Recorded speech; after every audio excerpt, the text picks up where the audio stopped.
আসসালামু আলাইকুম। সমস্ত থেকে ঘর সেই মারা বা ফিরে এসেছি পবিত্র কিতাব দিনে ইলাহি। এই কিতাব হচ্ছেন খোদার গোপন রহস্যের কিতাব। এই কিতাবের লেখক হচ্ছেন হযরত রিয়াজ আহমদ গরসে।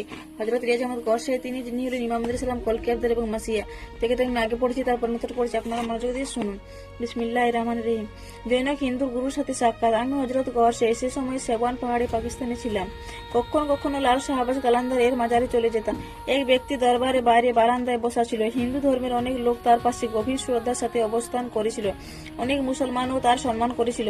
একদিন একটি টিলা অতিক্রম করার সময় দেখি সেই ব্যক্তি একটি মূর্তির সামনে রেখে সেজদারত অবস্থায় কিছু পাঠ করছে। পরদিন দরবারে তার সাথে সাক্ষাৎ হয়ে আমি বললাম, তোমার মতো আলোকিত অন্তর ব্যক্তির মাটির মূর্তির পূজা করা আমার বুঝের বাইরে।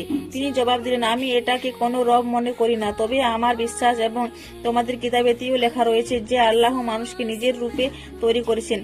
এই জন্য বিভিন্ন রকম রূপ তৈরি করে পূজা করছি, জানা নেই কোন রূপটি রবের সাথে মিলে যাবে।